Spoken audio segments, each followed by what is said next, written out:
അപ്പോൾ എല്ലാവർക്കും സുഖമെന്ന് കരുതുന്നു. ഞാനിന്ന് വന്നിരിക്കുന്നത് ഒരു വെളുത്തുള്ളി അച്ചാറിൻ്റെ റെസിപ്പിയുമായിട്ടാണ്. അപ്പോൾ നമുക്കത് എങ്ങനെയാണ് ഉണ്ടാക്കുന്നതെന്ന് നോക്കാം. ഒരു പാനിൽ കുറച്ച് എള്ളെണ്ണ ഒഴിച്ചിട്ടുണ്ട്. എള്ളെണ്ണയിലാണ് അച്ചാർ ഉണ്ടാക്കുന്നത്. എള്ളെണ്ണ പറയുമ്പം നല്ലെണ്ണ. അതിലേക്ക് കുറച്ച് കടുക് ഇട്ട് കൊടുക്കുക. കടുക് പൊട്ടി വരുമ്പോഴത്തേക്കും നമ്മൾ 2 വറ്റൽ മുളകും കൂടെ ആഡ് ചെയ്യണം. അപ്പോൾ ഏകദേശം വറ്റൽ മുളക് മൂത്ത് വരുമ്പോഴത്തേക്കും നമ്മൾ വെളുത്തുള്ളി തൊലി കളഞ്ഞ് റെഡിയാക്കിയിട്ടുണ്ട്. അപ്പോൾ ഞാനൊരു 250 ഗ്രാം വെളുത്തുള്ളിയാണ് റെഡിയാക്കി വെച്ചിട്ടുള്ളത്. അപ്പോൾ അതിലേക്ക് കുറച്ച് പച്ചമുളക് കുനുകുനാന്ന് അരിഞ്ഞിടുക, ഇഞ്ചി ഒരു കഷ്ണം കുനുകുനാന്ന് അരിഞ്ഞിടുക. ഇതിൻ്റെയൊക്കെ അളവ് നമ്മളെ വെളുത്തുള്ളിയുടെ അളവിനനുസരിച്ച് മാറ്റം വരുത്താവുന്നതാണ്.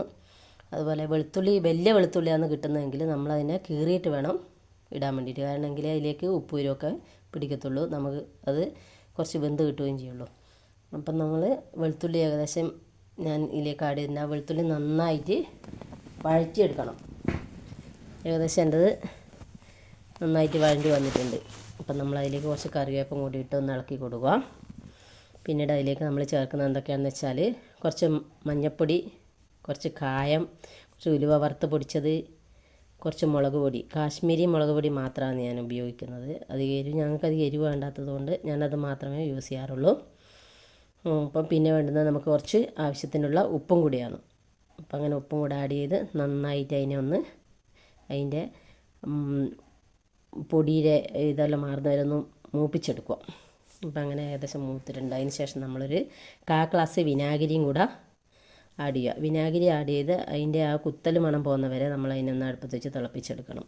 അതിന് ശേഷം തിളപ്പിച്ചാറിയ വെള്ളം കൂടെ ചേർക്കുക. ഞാൻ അച്ചാർ പൊടി സാധാരണ യൂസ് ചെയ്യാറില്ല പാക്കറ്റിലുള്ളത്. ഞാൻ ഇത്രയും ഇൻഗ്രീഡിയൻസ് വെച്ചിട്ടാണ് ഞാൻ അച്ചാർ ഉണ്ടാക്കുന്നത്. അപ്പോൾ ഏകദേശം നന്നായി തിളച്ചിട്ടുണ്ട്. എനിക്കധികം ചാറ് വേണ്ടാത്തതുകൊണ്ട് ഞാനൊരു ഈ പരുവാകുമ്പം ഇറക്കി വെച്ചു. അപ്പം നമ്മളതൊരു നല്ല എയർ ടൈറ്റുള്ള കുപ്പിയിലേക്ക് സെർവ് ചെയ്യണം. അപ്പോൾ ഇതിൻ്റെ പുറത്ത് കുറച്ച് എണ്ണയും കൂടെ പുരട്ടി കഴിഞ്ഞാൽ 2 ദിവസം പുറത്ത് വെച്ച് നമ്മൾ അതിന് ശേഷം ഫ്രിഡ്ജിലെടുത്ത് വെക്കാവുന്നതാണ്. അപ്പോൾ ഏകദേശം എൻ്റെ വെളുത്തുള്ളി അച്ചാർ റെഡി ആയിട്ടുണ്ട്. എല്ലാവരും ബെൽ ബട്ടൺ ക്ലിക്ക് ചെയ്യുക, ഷെയർ ചെയ്യുക, സബ്സ്ക്രൈബ് ചെയ്യുക. അപ്പോൾ അടുത്ത വീഡിയോ ആയി വരുന്നവരേക്കും ഗുഡ് ബൈ.